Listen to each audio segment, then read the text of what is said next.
All right. Hello, everyone. Music TT is here, and we are very excited to host Reverb on Managing Your Solo Pannist. And I think I'm here with the best people in the industry. I have panelists Johann Chuckaree, Joshua Regrello, and anybody that needs any type of management or business advice knows Kris Murrell. So I don't know if we should just start on maybe how we all got started in pan as a profession. Who wants to go first? Josh, you get to go first, Joshua. Do I choose? Okay, I have no choice in that. Hi everyone, my name is Joshua Regrello. Thank you to Music TT for having me first and foremost. I was born into a steel pan family. So my dad was the captain of then TCL Skiffle Bunch, and I literally grew up in a pan yard. So me being a panist is literally like a natural progression for me. There was no if buts maybes. I played pan from a very early age. I started playing pan when I was like 3. So I don't think there was like a surprise to anyone that I'm a panelist now. It's in your blood. Yeah, literally. All right. Johan? Okay, well, my name is Johann Chuckaree. I've been playing the pan playing tenor pan, steel pan, since the age of about 4 years old. I started because, believe it or not, my sisters were learning it in St. Joseph's Convent, Port of Spain, and they brought home a pan. And, me being like a miserable little child, I decided that I needed to also try it out. If they could do it, why can't I as well? So that's Nothing when I like got, sibling rivalry to get that started, huh? and I'm the little brother, little brother. But it also helped that, where I'm located, I live very close to Phase 2 Pan Grove. And it's been many years. The guys in the Panyard know me from the age of 3 or 4, riding my tricycle in the Panyard. And, I was always very good. My family is always very good friends with Dr. Len Gogsy Sharp. And, my dad is the one who came and said, you have to go to the Panyard. You have to start playing. And around 12 years old, I actually started playing in Phase 2. And the rest is history. Wow. And Kris?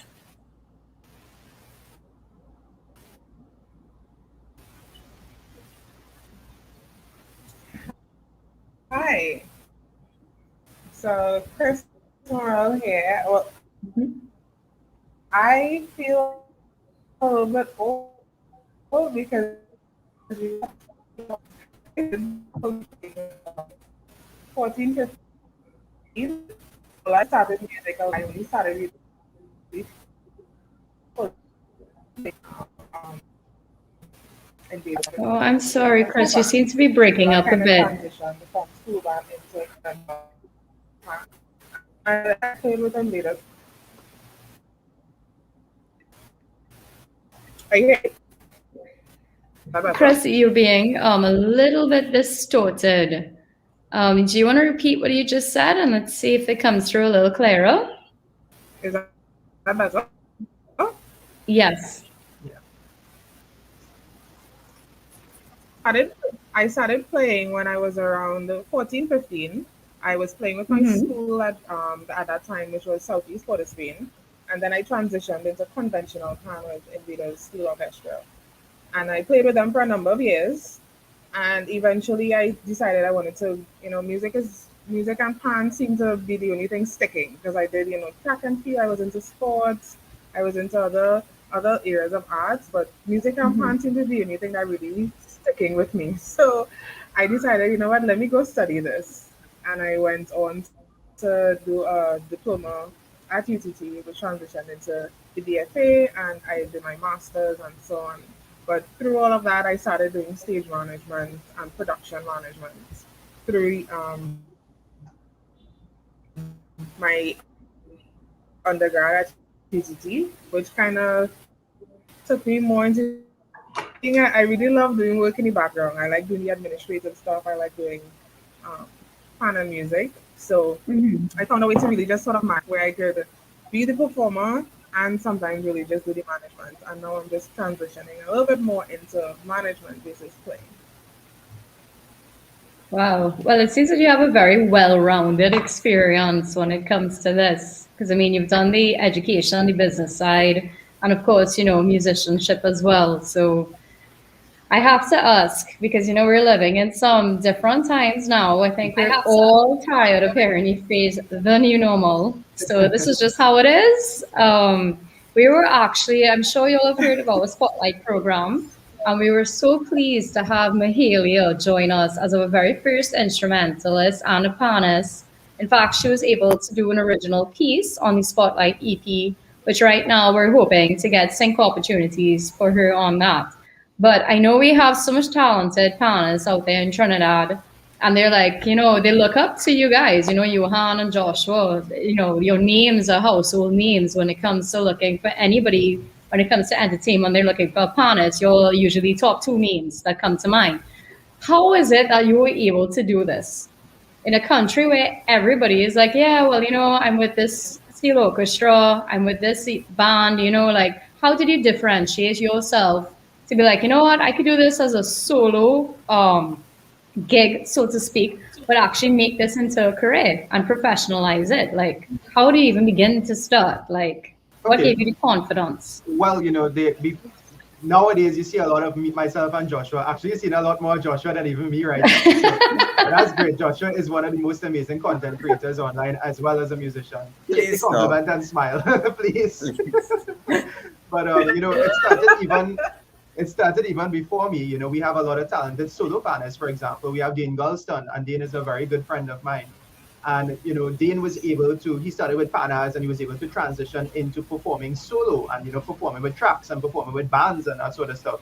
And growing up, people like Dane, people like Noel Lapierre, Earl Lapierre, these guys who really started that solo, traveling internationally, performing on cruise ships, performing for different events, and really looking at pan as a solo instrument rather than with a band, separating it and becoming a solo in terms of in front of the band really motivated me to start on that trend and on that train to go.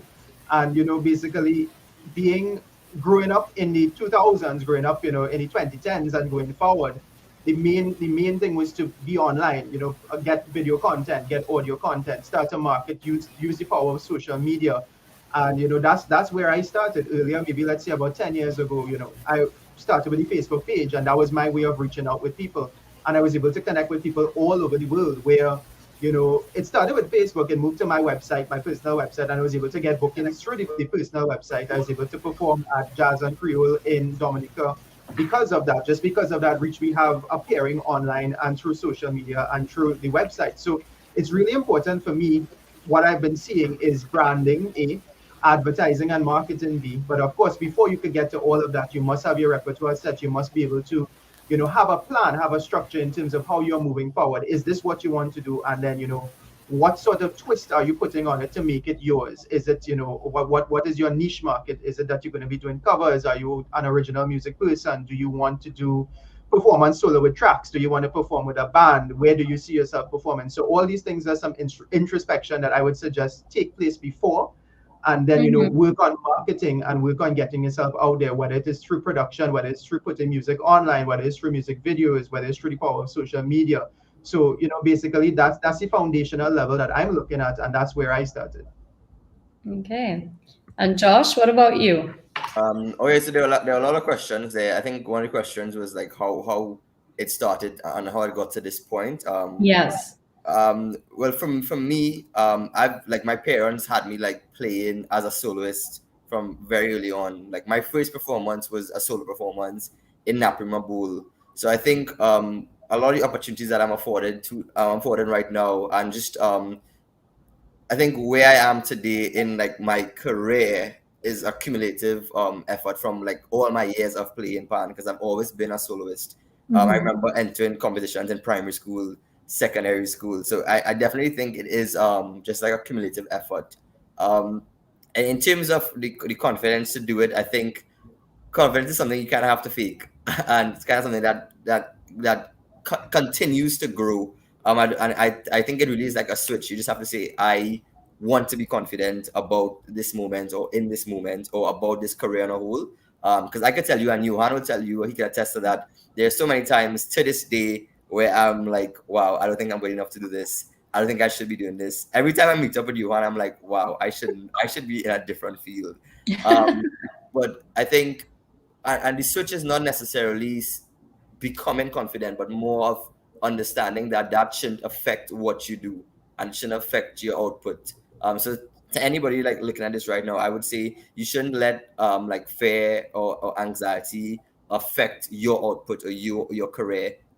Especially like performances too. When you look at a live performance, you shouldn't let fear affect that live performance, because at the end of the day, that's what you're prepared for. That is what you want as a performer. You want to have performances, so you shouldn't let that be ruled by fear or anything. And in terms of anybody else, everything that Johann said, for sure, applies to us today in this digital age, branding, advertising. And I think it's very important not to. There's no blueprint. I think, especially in this field, because the field is so diverse. You could be a solo panelist, but you could do, as Johan said, you could do covers, you could do original music. I heard you talking about Mahalia's sync, again, sync lights. You could be making music for movies. You could. So I think the most important thing is to figure out what you want to do. In this, I think right now there's like a lot of noise. There's a lot of things going on, so you could really get like distracted. But just figure out what you want to do, and then figure out what you want to do and like where you want to go with that, and then just make a plan and work literally. And take it from there. Kris, what is your advice? What is your experience that you would share on this? Advice.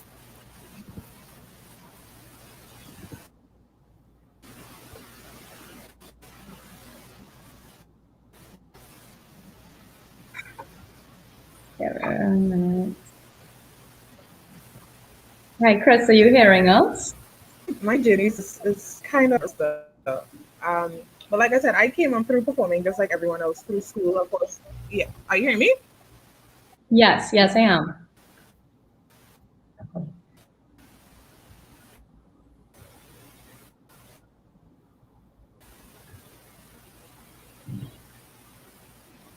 I came up through, doing performance just sing, and once I branched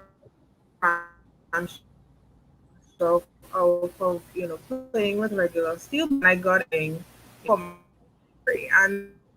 you have nerves, you have second guessing, you don't even as a soloist time at those.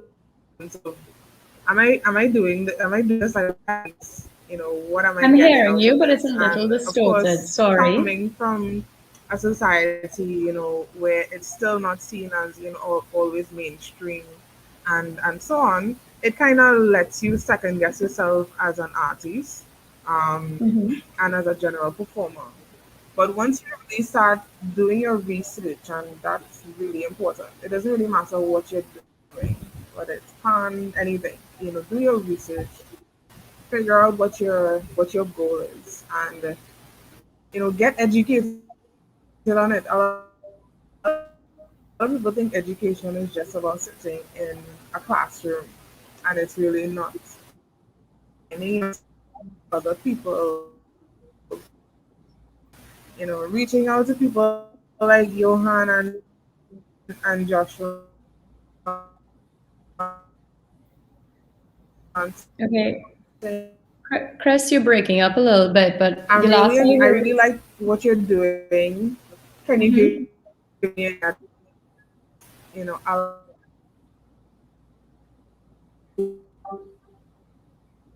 Okay, Kris, I think you're breaking up. The last that I heard clearly is that you're encouraging persons, for education and to also reach out in terms of mentorship to people like Johann and Joshua. You never ask the right question.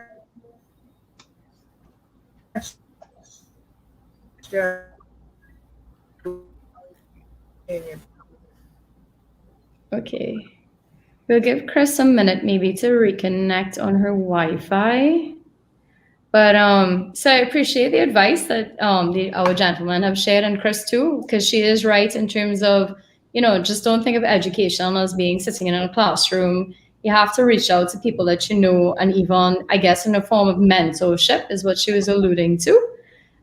Because I think that's so important, and that's why I'm glad that you're able to do a reverb with us, because we have a lot of people out there who may be shy and see you performing, they have their pan sticks in their back pocket, and they're like, I really want to ask Joshua, I want to ask Johann a question or two, but I don't know how to just go up there and start a conversation, you know? So think of me as a panelist in my wildest dreams. I want to start. And I know Kris was saying, you know, her journey has been a roller coaster. Okay, so what do you think was one of the hardest but best lessons you've learned? You know, you've done your marketing. I know you mentioned specifically Facebook, Johann. I am technically a millennial, but I am a baby boomer plus. So is it that in terms of the marketing, you're all starting to, you know, play around with TikTok? Is that not a platform for you? Well, So I want to talk about that before we talk about, you know, the more serious lessons for when Kris comes back. okay, well, I mean, Joshua is a TikTok star. This man has adapted pan to TikTok, Joshua. Like I was saying earlier, Joshua is one of the best content creators that I know. Johann, And can you please stop? no, I'm not going to stop because now you can't disconnect. But usually whenever I start to give him compliments, he's hang up the phone and run away and things. So You know what's going to happen by next week Friday? I'm going to say a TikTok with the two of you. I feel that's what this is leading to. but no, you know, like I said, social media, it doesn't matter which platform. Once you are on social media, you have a reach. Once you have followers, you have a reach. Once you create content and you put content out there, you have a reach. And sometimes it's not even content. I remember not even content that you create yourself. It may be of a performance of a gig. You know, somebody may have did a cell phone video, even as low quality as a very low resolution cell phone video.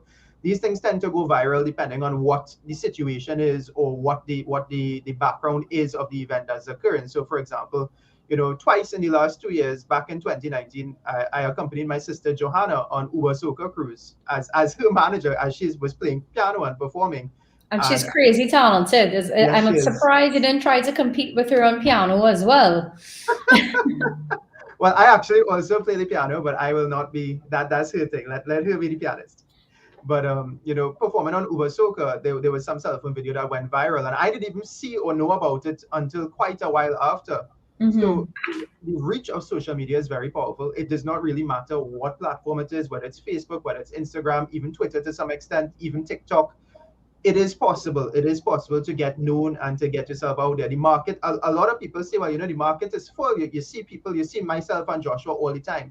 You know, how do we break into this market? And the answer is push, be your own person. What makes you unique and what makes you special is what you can bring to the game. Your take on music, your composition, your types of solos, your interaction. That is what really brings you forward. It's really and truly who you are. And what we are doing here is sharing who we are through music on a platform for people to share and interact and be involved with. And you know, Johann, I think you're making a very important point that I would like Josh to expand on as well, because people don't like to hear it, but it is a fact. You are a product. Correct. You're not just a human being. When it comes to your career, you're a product. And just like in anything, you go to the supermarket, you go to the cosmetics counter, you have two identical shades of a product. Well, it smells the same, it looks the same, but there's something different about this one. It has an added ingredient, it has something a little more snazzy or special. You know, right. And that's how you have to differentiate yourself in the market. If they see me, it might be because they like to see me dance and be an idiot when I perform. If they see Joshua, it's be like, okay, well, I know him from TikTok and I love his videos, so I want him there. So it really and truly is, what can you bring to the game? What can you differentiate yourself? Why would somebody choose your brand over another brand? Is it that, you know, this is the only brand you're seeing because, you know, the marketing is being pushed so hard that all you're seeing is, let's say, my brand or Joshua's brand. So you could compete on that level and say, okay, I'm going to flood the market with my brand and say the only thing that you're going to see is me. Or you can say, okay, I'm going to bring something unique and something different. And like I said, there's space in the market for so many different things. There's space for the solo performer. There's space for the original music composer. There's space for the persons composing music for film and for TV. There are so many different categories and spaces that soloists can fit into right now. It's insane. Right. So you're saying basically there's room at the table for everybody. Correct. Right. Joshua, what's your take on this? Okay, do you mind if I just say two things? I just remember two things. Of course. I forgot to add to this. I remember Johann was talking about Dale Goldstein and just all the pioneers. And I just forgot to mention that they have played such a pivotal role in making pan soloists and just panists a viable career.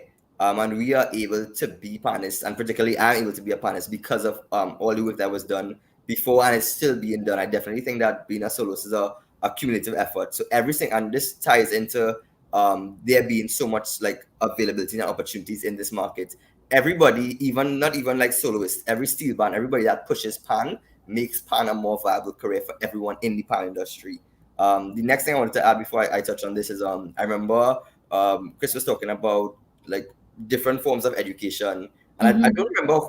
I remember seeing this from Liam T, but I don't know who came up with this concept, but it's such an interesting concept, and they call it the University of the Panyard. And that's because like so much knowledge, you get so much knowledge from a panyard, or even like just playing like one song with a steel band. There's so much music in that song that you learn, or just like just being around a panyard, there's so much that you learn. So I just wanted to point that out. But yeah, no, definitely I agree with you, Johann. I think that's something that people should know, that this market for sure, it can never be like exclusive to Johann and I. There's so many opportunities. Like if you look at something as simple as gigs, Johann and I can never play every single gig. There's like, even today I was looking at some of the panelists' Instagram stories and I'm seeing them playing gigs. One is at a vaccination center, somebody else is doing a live somewhere. You can't play all the gigs, so there are so many opportunities. And that's why I said before, it's very important to figure out who you are and what you want to do. And then from there, it's easy to navigate and get a successful career.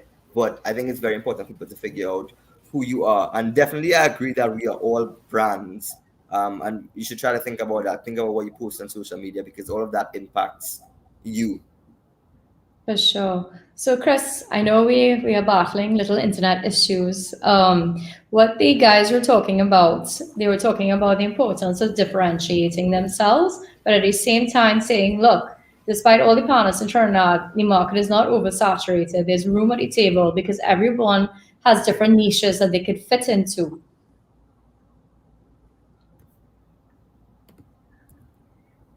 Okay.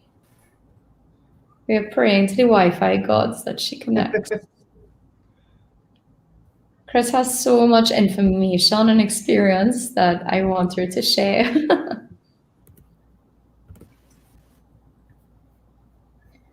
Okay, hopefully she picks up on that. I want to ask both of you a question in the meantime while we wait for Kris's internet to come through. You know, we have a lot of people who still want traditional career paths for their children. And I know you all benefited from being in music at an earlier stage where probably your parents were able to, you know, interact with the people in the music community or were a part of the music community. And let's say they have someone, because I mean, in my career, I've met a lot of people who were in law school that dropped out to become fashion designers and it didn't go down very well with their parents. You may have somebody who's really passionate about steel pan and telling their parents in 2021, yeah, Dad, I know I'm an accountant and I have a steady income, but I want to go into this.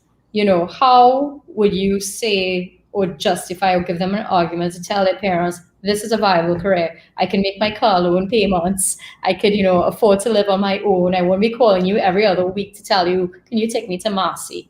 Because, you know, a lot of people look at this music industry as being a hustle. But with the two of you, you'll have managed to make this into a profession. You know, it's not just something you'll do at Carnival. Well, okay, so, you know, from my experience, my parents, my dad in particular, was the one who really pushed me into pan and encouraged me to perform. On the flip side, he was also the one who said, you know, listen, music is unstable, you know, and you should always do something else as well, which is how come I ended up. I run a small IT business, and that's actually what I do on a day-to-day basis. And the music actually is a supplement to that these days. So to me, I believe, and I have seen that music can financially support you, but it has to be, you have to reach out to all different realms of it. You know, you can't just say, okay, I rest on my laurels as a performer and all I'm going to do is perform. You have to understand that if you want continuous income and you want to be able to support yourself, you have to look at different avenues as well. So on the great times, you know, post-COVID is going to be performance, you know, but on the times where, you know, gatherings and performances cannot take place, it's going to be things like online videos and online streaming, online concerts. It may be things like, for example, web-based classes where you could teach and push the instrument onto other people who want to learn. It may be things as creating content, creating books, creating music, and composing and arranging and that sort of stuff. So it's really and truly, it is a career that stability is being formed, but it's in different levels, and you have to really pivot a little bit in terms of what you're doing. If it is that you're just a performer, sometimes it may be difficult, depending, especially in the pandemic environment. So you really have to be open-minded in terms of the entire career, and not just on the performing, but on the composing, on the sync license areas for TVs and movies and creating music for that, on teaching and educating other musicians. So it has to be a wide range of stuff. But in terms of talking or addressing a parent right now who may have a concern, I would say, it is something that, as time is going on and as the digital age that we're entering continues to evolve, it is something that we are seeing stabilizing as a career. It's something where we have content creators and musicians taking over the world and taking over the environment and making the money that's out there. We have brands that are associating and doing ambassadorships with musicians. For example, Joshua, there are a lot of brands who use Joshua as a brand ambassador. So they have lots of different follow-through ways that exist. You may start as a performer. People will get to know you as a performer. So, okay, look, here's a brand. We're going to associate our brand with you because we like how you look as a performer, or we like the number of followers that you have. So it's going to snowball. And you say, okay, as a result of that, now I'm going to do online classes, and because of the amount of people that follow me or the brands that follow me, that is promoted, and I can do an online series and that is promoted, and create original composition and that is now promoted.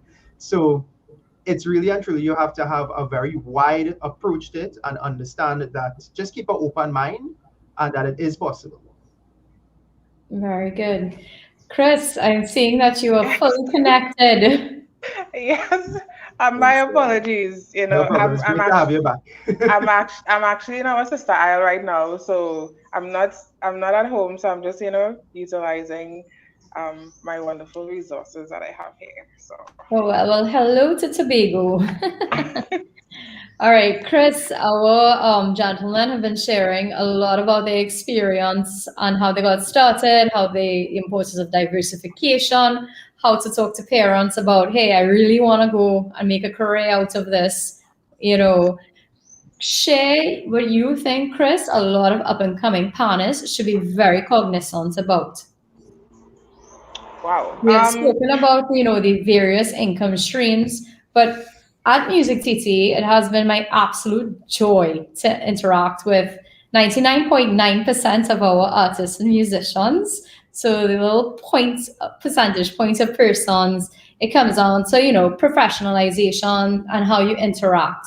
Now, tell me what you would say, Kris, is really important in terms of the attitude, in terms of, things to avoid when you're interacting, for example, with corporate Trinidad as an up and coming panelist. How do you go about securing your gigs? How do you go about maintaining the relationship? Because we have met some producers who say, these artists are so talented, but they're a nightmare to work with, so I want to know, I'm young, I want to start my panel career. Kris, you're going to be like my adopted mother. Tell me what to do and what to avoid when I'm trying to grow my brand as a business. Well, definitely all of those. So I did hear a couple of the points that Johann and Joshua made, and I mean I've been following Johann's, at least part of Johann's career for a while now, because of course he's one of the more popular soloists, and definitely somebody who's very entertaining. And Joshua, of course, young and hot on the scene. One of the things that most people love about him is his content creation, and that right there is really important. So Johann and Joshua, even though all of us here are young, it's very different timelines, so you have to really understand the importance of where you are, what's happening, not just in your circle, but what's happening in the world, and how do you really participate in that, because it's not just about playing an instrument. It's about performance, it's about engaging persons, it's about making a statement in whatever way, form, or fashion you feel like that's important to you. So what do you want your artistry, what do you want your music to say about you? Over the last, several months, especially during this COVID period, I've asked people like, would you consider yourself an artist? And I usually just kind of get like blank stares. And I'm like why? Like why is like what's the hesitation? Like why wouldn't you consider yourself an artist? Like you're trying to make a career out of this, even if you're doing it part time. You're an artist, you have something to say. You have an artist, you have a artistry that's going behind your passion for what you're doing.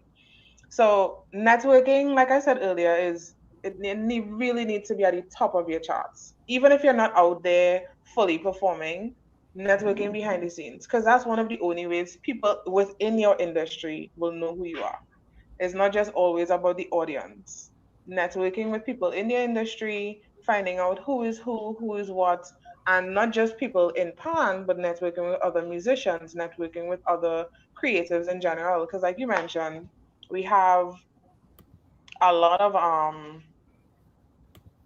engineers, producers who I've worked a lot with, especially through my undergrad. Like I really married a lot of my different aspects of life. Music tech. So I did some working tech when I was in undergrad, and I started doing stage management, production, working front of house and audience. So I really found myself working like a very holistic um field within the industry of creative and music, which is why I'm now like, you know what?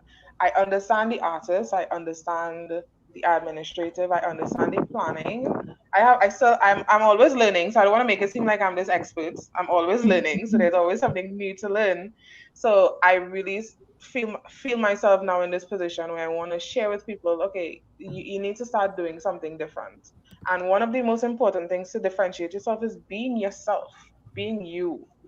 Like trying to emulate other people, there's nothing wrong with that.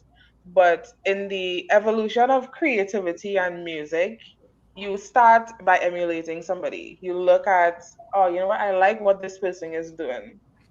Let me see how I can, interact that or create that, make it my own. But then you need to step away from that and take that and now add to it. Add add to Sorry. it. I take their artistry, say, okay, I like this. It shows how creative, and we sort of recycle things through inspiration, and that's really how the evolution of music is. You take one thing and then you add to it, and then you change it, you put your own spin on it, and that's how we develop. That's how music is evolutionized. And then like I said, you add your own personal flair to it, whatever that is. Don't just come and recycle other things, recycle things that have out there. And we have a trend, especially in pan, where we see, this person is doing this, so I want to do that too. And there's nothing fully wrong with that, but then what differentiates you from the next person?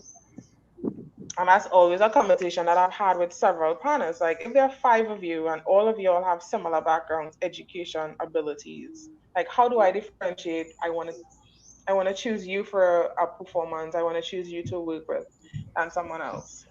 Um, so just some of the things that I would tell people: realize that you're playing a unique instrument, and then bring something fresh to the table. And I in order to do that, agree. do your research. At the end of the day, for example, Chris, what you're saying is, you admire someone and you want to do it similar, but you have to be different. Everyone could tell when Bugsy Shop has arranged something. There are tons of arrangers, may you rest in peace, but you know when you hear that. So I think that's a really valuable lesson to always keep in the back of your mind. What I really want to ask each of you is, you all have advanced in your career. Kris, I think you're extremely knowledgeable. That's why I'm so excited to have you here today. And I agree, learning is for life. What is applicable now may not be applicable in 5 months. Example, when Joshua and Johann do their joint TikTok video. So I want to know what you would say was the hardest lesson you have learned as a panelist, but it was the best lesson to learn. Well, okay. All right. So I just backtracking a little bit, and then I'll get That's to that. fine. This is a fluid conversation. We're going forward, backs, up and down. So they kind of interrelated as well. Mhm. So the thing about it is, being a musician, especially being a panelist, and I started performing solo at a very young age. At around maybe 13 or 14, I actually started performing with tracks, performing different things, opening up ceremony with the national anthem. Very small, started out very small, very few, far between gigs, and then kind of it grew from there, based on what was going on who was seeing me, on what was happening. one of the things that, as a musician and as a solo panelist and as an instrumentalist, you learn is that it's not just about the playing. There are so many other skills that a musician, that a solo performer has to have. So Kris was talking about her experience in stage management and her experience in music tech, and all that stuff is extremely warranted. You always have to have that attitude that knowledge is power, that you have to continue learning everything about it. So it's not just about performing if you're a performer. It's about learning the administrative part of it. It's about learning the financial side of it. It's about learning the music production aspect of it. It's about learning the social media and the IT part of it. It's about learning to live stream. It's about learning to market yourself. It's about learning to be a producer. It's about learning to be a composer. It's about learning about copyright. It's about learning about the legal aspects of how you're performing and contract law and all that stuff. So really and truly, as a musician and as a solo performer, you really have to have a wide scope. You have to have an all-round mindset that, listen, it's not just I'm going to perform, but there are other things as well that I have to learn and that I have to be attuned to and open to in order to have a very successful career and in order to push forward and in order to do something different. So, you asked about what were some of the difficulties that I would have experienced. And, I was thrown in fresh into the pot at a very young age. And, the administration part of it and making sure, look, I need to invoice and I need to, follow up on an invoice and follow up on payment. And I need to make sure that there's a contract in place when I'm traveling or when I'm touring. These are some of the very hard things that you learn if you don't have that support.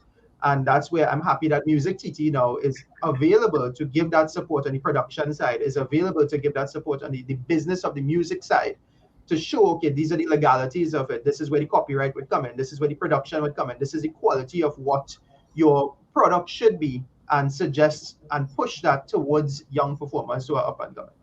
I'm glad you said that, because Music TT, we actually have a resources page on our website, because I know a lot of people that are still green in the industry. You make a mistake and you download a contract that's applicable in the US that has nothing to do within our legal framework in Trinidad and Tobago.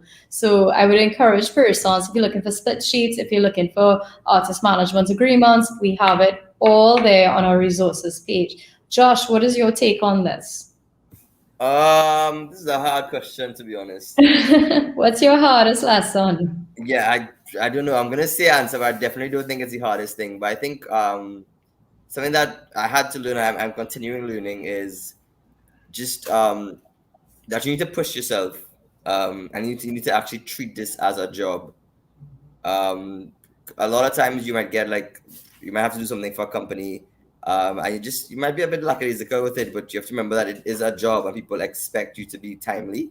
And I think you hear a lot of people talk about just artists are late and artist time. There's Trinidad time and then there's artist time and pan time. I'm well aware. There's pan time and artist time, and it's something that I think it's culture. It's something that you learn and then you have to unlearn it, and that is something that it is difficult, but I think it is necessary. Not just with time, but just the whole treating this as a profession in so many different ways.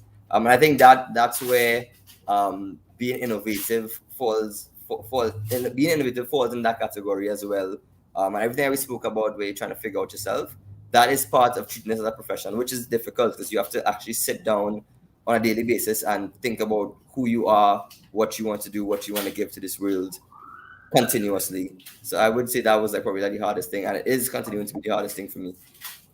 Yeah, I think consistency is really important. And it's the same thing. You'll have been touching on the importance of social media. You can't just roll out of bed in the morning and take a picture of your breakfast. That's not applicable to you. It has to be related to you, as your music is tied to your brand. You have to plan your social media posts. It's thought, right? It's just like someone who has a retail business. You can't just open your store and say, well, I'm selling what's here. That's nice, but what clothing do you have coming next month?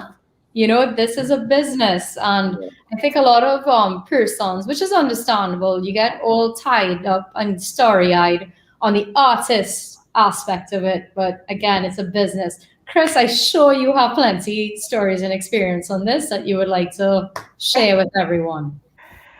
I do, but I don't think we have time for that today. However, I think two things that I really had to learn, I would say almost the hard way, I do a lot of introspection on myself and how I do things, and that's why I said I'm always learning and trying to figure new things out. But I think it's two things that I really learned. It's motivation is overrated, and nobody really cares.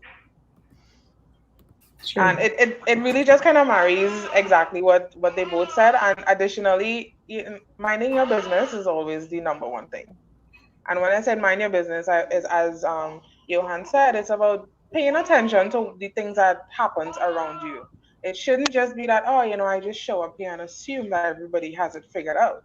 And it's not saying to really overstep what other people are doing, but ensure that your performance is going to be in the best light. So if you're doing this long term, understanding what's necessary for your recording, understand what's necessary for you in a particular space, understanding basic lighting. Don't just feel like, oh yeah, I just want to wear what I want to wear. But when you go into a venue, the lighting person will be like, I'm sorry, what you're wearing is not really gonna go with the aesthetics of the place, especially if it comes to recording and things like that. So there's a lot of little things that you could learn that are basics that can really help you. It doesn't have to be going into detail and understanding all of the back end, but understanding the basics of what needs to happen around you as a performer would help you be a better performer, in the sense that the people who are working around you, it will be a pleasure to work with you because they understand that, hey, this person knows what's necessary of them when they come into this space. And as I said, being punctual and all of these things. So that's what as Joshua said as well. I say that motivation is overrated. You have a job to do. Show up, do the job. That's it. So good. I think Show that up and just do the job. Like nobody really cares, and I learned that especially when I was doing my masters. It's not that when I say nobody cares, it's not saying that people don't care about you as a human being, but in terms of doing what you need to do, doing what you're there for. Like people don't really want to hear the extra excuses. Like we all have things to do. We all have places we could have been elsewhere. So you just need to do your part in order for the ecosystem to really function. So just do what you need to do. Nobody really cares about anything else. I That think is so also true. what I'll add to that is something else that I have to learn is like you have to work hard like in all of this. Oh, I think Chris, are you talking? Oh, you have to like you definitely have to work hard. Like even and to add to what Chris says, I do believe that there is motivation. Like a lot of times I know people wait on motivation, but the thing is, I don't think that it ever really comes. It's really just a decision to start doing what you want to do. But you definitely have to work hard, and like I could never say that enough. A lot of people come to me and they're like, "Hey, Josh, how to do things like what you're doing, or how to do this," and it's really just you have to like put in work. On the days that you don't want to do it, on those days you have to put in work. Yeah, and it is something difficult and something that you have to continuously remind yourself and continuously push yourself to do. I And think okay, even so on the days, sorry, even on the days that you don't want to do it, like I think of myself exercising. When you want to exercise, the days that you genuinely feel like, you know what, I don't want to do this, get up and do it. Like take 5 seconds and just do it. Because at that point, you will start to, after that 5 second pass, every minute that passes, you'll convince yourself to not do it. Like why you shouldn't do it. Like, oh, I could do this, I could take a day off, I could, so especially on those days, I would be like, push yourself even more to actually do it, and you would see the rewards after. And the but best thing is Josh, when you go, Ivan.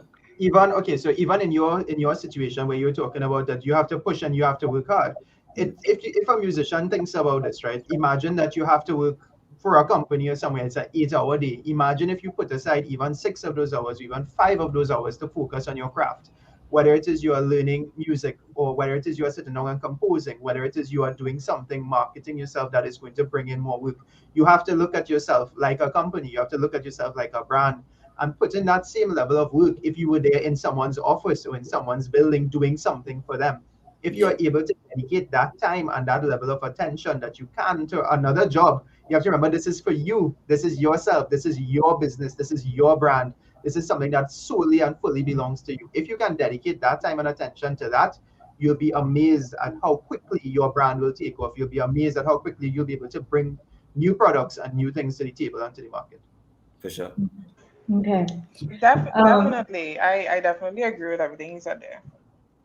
for sure. So I really appreciated that gym analogy. Lord knows that the days that you don't want to go and you actually push yourself, it turns out to be the most productive And I'm hoping that that's may not be all the time when it comes to the arts, but it does translate. So I'm also going to ask you all here. COVID has hit. I know for sure that live performances are pretty much down to zero, but I'm sure your careers are certainly not at a standstill. You want to tell me how you all have like worked through COVID, how you all have adjusted to it? Well, in my Refuse to call it a new normal. It's just the way it is. well, in my situation, I mean, you have really seen, for example, let's say we turn back the clock to last year, let's say March or February last year, there were so many opportunities and so many things at play and so many potential bookings and so many tours and so many things that were upcoming for 2020 and beyond that basically have been taken off and put on a shelf and said, hey, we just have to wait and see how things go. But that is the nature of what's happening right now. So it's a matter of adapting. It's a matter of saying, okay, I'm not going to let this get me down. I have things to do. It's a matter of saying, okay, this is quiet time. I'm going to compose. So that's one of the things I've been doing. I've been, kind of in my own zone creating original music. I've been luckily to have some opportunities to perform online for different events. A lot of events went virtual over the last year. And you would have seen both myself and Joshua performing online in different telethons and different events and virtual fests and all these different things. So that is a major shift, and it has been a major change in terms of how I'm looking at it. To say that I've gone out and performed somewhere out in public recently before an audience, I don't think I can remember the last time that I've actually done that in front of a large audience. That would have been last year sometime. So it is adapting to the new environment and adapting to the online and still realizing that, hey, I have to keep motivated. I have to keep creating. I have to keep pushing myself forward, because this is going to come to an end at some point, and we are going to return to what our level of normalcy is, and we are going to get back out there. Use this time to prepare, to build yourself, to continue to grow. So when that time does come, you're ready to go. Good. What about you, Joshua? I don't feel I could add anything to that, to be honest. I would just say, yeah. At the end of the day, we are businesses. We are like, so I think just you need to, in this time, you need to have and continue to like just think about opportunities. At the end of the day, we did take a massive hit, and you just need to figure out, okay, how can I get profit in this time, and then adapt really and truly. And whatever type of panelist you are, you're a composer, you're a soloist, you just need to figure out a way to adapt, basically. That is so true. Kris, what would you add to that before we take questions? Oh, I think you're muted, Kris. Yeah. Oh, It's sorry, on me. yeah. COVID it definitely hasn't been all doom and gloom or bad and on my end. So I actually moved back home just before COVID started, and really kind of reconnecting with a lot of people locally, and that's what I've really been doing a lot for the last year into 2020.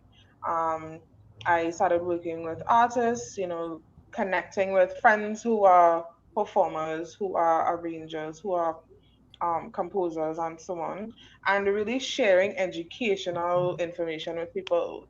How are you seeing yourself moving forward? And that's kind of what, when I came home, one of the first things I did was actually register my business.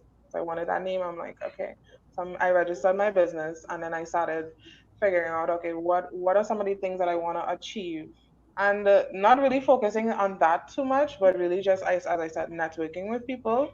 um, we had a lot of plans, as Johann said, and we were, looking at doing tours and whatnot, which we of course had to shelf. But there's still been a lot of conversation as to how we want to move forward, and really doing a lot of planning. So some things that I'm doing with some of my clients now are doing career mapping. So we're not just sitting down waiting for things to open back up. How are we planning our career? Because eventually it will open back up, and what are you going to do? Like, you're now starting from scratch. And that's what we don't want to do. You don't want to wait until then and then be like, okay, well, I think I'll do this now. Let's start mapping out what we want our career to look like, what we want things to align, still being flexible, of course. And I do that within my own work and my own business. And I also do that with my clients as well. That's So excellent advice, Kris. I agree. Don't let the time pass you by. Get into your planning modes.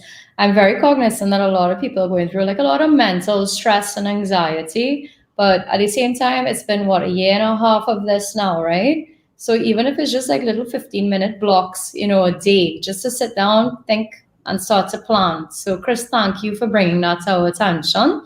And I'm going to take some questions from our viewers. One question for the panel. Why do you think solo panists shy away from being recording artists as opposed to just a session musician? Okay. Can you repeat the question? Why do you think panists, they're kind of reluctant to like be recording artists? They're more comfortable with just being like a session musician in studio. I would say that a lot of people don't know that it's an option.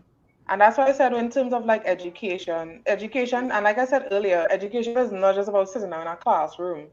You know, there's a whole world of things happening out there, and steel pan is now kind of, you know, being a baby creeping into the world of music. It's not mainstream yet, it's creeping into classrooms and so on. But there's a whole host of things that are out there as a viable career that you can do, and all of them doesn't have to be you being a soloist on stage. I honestly never wanted to be a soloist. I was always petrified about it. I always had stage fright. I mean, I did several recitals and I still had it all then. And you just do what you need to do. But the point was, there's so many different things, and I'm like, okay, this is what I like. How do I marry these two? And that's what I did for myself. So of course I want to talk for other people, but I like pan, I like performance, but I like management, I like administrative. I married the two. Okay, I'm still figuring this out. But there are other things that people just don't know exist, like a session musician. Some people don't even know about a session musician, just being a recording musician. There are a lot of different things that can marry down. I have probably a whole list somewhere in my computer here of different career streams, career titles that people could get into. I think one of the things with that is that a lot of people, especially internationally, again, they have not seen a solo panelist that has broken through to say, okay, this is my album and this is where we touring and this is where we're performing. So there's a fear to say, okay, if I'm going to concentrate myself as a recording artist and I'm going to do solo and I'm going to invest money and do an album and all these kinds of things, there's a fear of the unknown because nobody has done it before or it's not being seen as mainstream. So there's a fear that exists, do I want to invest my time? Do I want to invest my money in it? And all I have to say on that is that it is a massive potential. And that if the more people that do it, the more people that come and do stuff like what Joshua and myself are doing, like what Dean Garson is doing, like what Duvon Stewart is doing, the more people push and do that's how we get the word out there. That's how we get people involved. That's how we get people to see that this is a plausible, feasible thing, that a recording artist who is a solo panist instrumentalist is possible. Yes. And so that is where we have to reach to that stage, because a solo saxophonist is possible and have albums and have international fame and travel and perform worldwide. Why can't a panist adapt to the same role? It's just another instrument. It's the same thing that any other instrumentalist would do. So we have to start removing that fear from our minds and saying, okay, we can do this. And the more of us that push together, we create that massive union that pushes forward and encourages people to see it in a different light. Yes, and in the comments they're saying we really have a lot of wonderful panelists that have potential to be great recording artists. Right. So I'm just going to shamelessly put in a plug here. Music TT, on the 6th of September, we're opening up application for Spotlight. And of course, we want our panelists and all the other instrumentalists that we have in our industry, come and apply. Come and let us help you take your music business to the next level. Let us help network you. Let us get you on a Spotlight album that we can shop around for sync opportunities. So I expect to see applications from both Johann and Joshua. And Kris, I expect you to send your artists my way, please. No problem. All right. What I want to do is, we have, I must say the comments have been extremely positive. I think everyone is so excited to hear from you. We have had Dion saying that, when the motivation is not there, as Kris was, bringing, which is a very real topic, you're not motivated every day, that is when the discipline is needed. Sure. So while I wait for any last minute questions, I want to take this time now to ask each of you, what is your final parting advice if people remember absolutely nothing other than, to differentiate themselves as a product and promote themselves as a product? What's your parting advice? And how can they contact you? What's the best way for them to reach you? Okay, so I think that the parting advice would be, don't be afraid. Have confidence in yourself that what you are doing and the path that you are on you're on the right path. Keep pushing, keep performing, keep trying, keep practicing. That discipline level is very, very important. Even when, like we say, even when the times are no motivation, keep disciplined and keep pushing yourself forward, and know that there is a breakthrough that will come once you put in the work and the effort into it. And if you want to contact, I know for me, if you want to contact me, the best way to get me is Instagram or my Facebook page. You can reach out to me. We have experiences. I know both myself and Joshua, we chat a lot about our different experiences that we've had over the last 3 years. And that is a wealth of knowledge. Our experiences, the good and the bad too, because we've had bad experiences as well. The It's a wealth of knowledge that we are willing to share with people. So if you have a question, don't feel afraid to come and approach me and message me on Instagram or message me on Facebook and reach out and say, hey, what do you think about this? Is this a good idea? Is this a good plan? As the case may be. Okay, great. Maybe I'll contact you for pan lessons.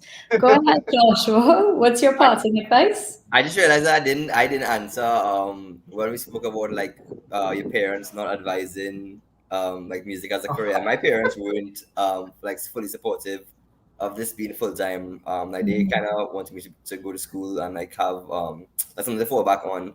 And basically after like a lot of back and forth, I basically like at the end I just demanded that I'm gonna do this. Like I took it upon myself. And I'm making it sound very easy right now, but it was very, very difficult, and it was not pleasant for any of us. And that leads to my advice. One, I would say what Johann says, like be courageous and create, but also like and know what you want for yourself. So even if like in that case, I think my parents were like kind of like hindering my creativity or what I wanted to do, and you have to know for yourself what you want from life, and you should and just focus on that goal and go for it. Basically, that's my one thing. Just believe in yourself. I definitely don't think I'm like the best panelist at all, or even close, not even top 500, Yeah. literally. But I like to create, and that's what I do. So just do it. Be courageous, do it, and work hard.